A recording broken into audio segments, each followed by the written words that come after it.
Two try assists from Sam Prendergast helps Leinster with a hard-fought win over Clermont, 15-7. Nothing flash, not the best performance, but win's a win and you'll take that one heading into Christmas break. Before we get into it, let me know in the comments what you guys thought of the game, who played well, who didn't, who was your man of the match. Like I said, not the most clinical performance, not the most flashy performance, but you're playing poorly and still winning games. It's a sign of a classy outfit. If you haven't already, hit that subscribe. Let me know in the comments what you thought of the game. Let's get into it. A scrappy game, 15 handling errors from Leinster, 12 handling errors from Clermont. Yes, the weather was not the best, but geez, man, like professional game over, 27 handling errors all up in a game? Man, I hope the guys are buying the front row rounds and rounds of beers because that is a lot of scrums. Yes, I don't think all of them led to scrums because advantage and play on and whatnot, but man, the forwards' necks will definitely be sore after this one. I thought Leinster were shell-shocked early on. Clermont come out guns blazing, very, very physical in that opening quarter. Leinster's rucks kind of getting found out, especially the isolated rucks, and Clermont were attacking those ones really nicely. Missed opportunities for Leinster in the first half and throughout the game with regards to the lineouts. Man, the lineouts were poor. Whether it was not a straight throw or just not getting the jumper or getting the ball stolen at lineout time, really, really not good. And it's something they definitely have to work on.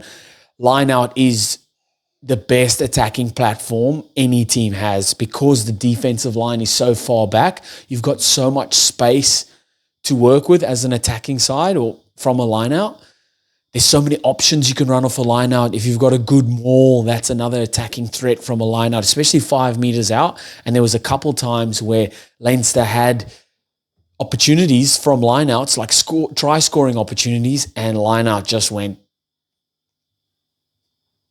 It just went not the way it wanted it to go. Definitely something they have to work on. Then it's interesting because you've got Callagher was the starter for Leinster at hooker. If Dan Sheehan isn't playing, he's a starter for Ireland. Gus McCarthy was fantastic. He made his debut this year for Ireland, and he would come off the bench. And then the locks, you've got James Ryan, he's usually a starter for Ireland. I'm not sure. I'm just trying to think who was the other lock. I can't remember off the top of my head. But then you've got someone like Adges Neyman coming off the bench. So I wonder what. And then you've got guys like Caelan Doris, Josh van der Fleer in that team that are calling the shot. I don't know who the lineout callers are, but you'd think that many gun players and international players within a forward pack that have their lineouts ironed out, but really, really struggled.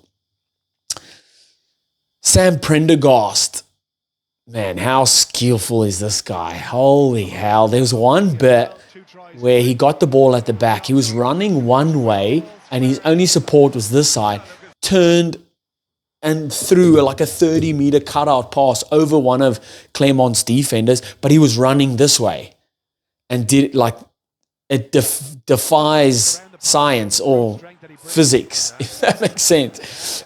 Super, super skillful, man. And I think going forward, the more time he gets in the saddle starting for Leinster in these big games, how big or much of an impact that'll have for him going forward with Ireland as well. I think next year in the Six Nations, it's going to be a coming of age for Sam Prendergast. I think he's going to get opportunity versus the bigger nations, and man, I can't wait for it. The composure he has with ball in hand and how much time he seems to have, even though defenses are rushing up on him, they're putting a ton of pressure on him. He just stays in the pocket. He's composed, ball in two hands. execution on his option taking is elite, and 9 out of 10 times he's picking the right option as well. Lovely little soft touches there for those 2 try assists. The wraparound to set up Ringrose, and then the little short ball to set up Jordie Barrett as well. And then with that Ringrose one, what I loved was they were applying a ton of pressure on Clermont's line, the forwards were, and he waited for the perfect opportunity. It looked like he called the call as well, threw that long ball, bust his ass to get around the corner, and then just held it up, got that wraparound, and then just held it up for the right moment, and Ringrose comes short, and he run off his hip to score. Man, just the lovely touches he has, even with off the boot. So his touches, his kicks at for touchline, for penalty kicks, really, really good, and pinpoint as well. And I just love, I love how he goes about his business. Fantastic rugby player, good 10. Absolutely. And I can't wait to see what he does next year in the Six Nations. But Leinster go bang, bang for them. So it was the Ringrose try. Then on defense, they turn the ball over and they turn defense into attack and go the length of the field. Jordie Barrett ends up scoring his second try in 2 tests or in 2 games for Leinster. And how good has Jordie Barrett been? He's been fantastic at fullback. Love him at fullback. I think that's where he made his mark, coming through at Hurricanes, at Super Rugby level, at fullback. Just his positional awareness, his knowing of where the ball's going to be, of where to be, when to be, how to be, his option taking at the back, his decision making around whether to kick the ball, whether to run it back, when to inject himself in that back line. He's just a quality player, and I really like him at fullback. Tough as all hell as well. He's got a huge boot on him. Do enjoy him at fullback.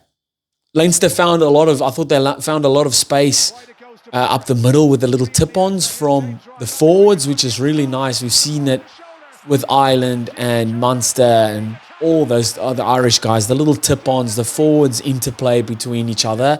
Really, really good. James Ryan was getting a lot of meters up the middle, but there's not much else in the second half. There's only 15 points to 7. Touching on Clermont, they come out very, very physical in that first kind of 15, 10 minutes. Kind of took a leaf or page out of Castre's book from last night where they played Munster.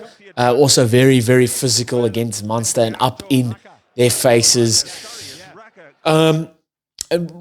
Clermont were first to crash over with a try, just a ton of pressure on Leinster's line.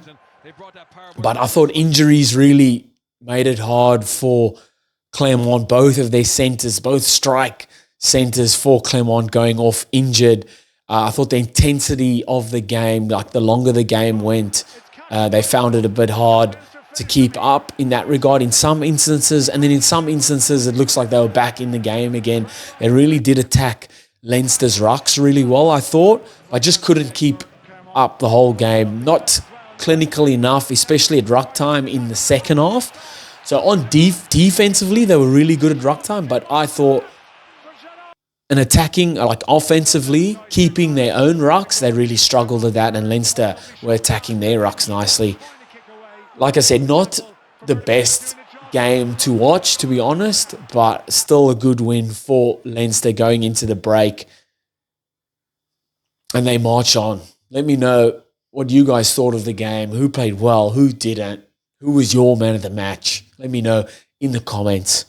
Hit that subscribe if you haven't already. I'll see you guys next time. Bye.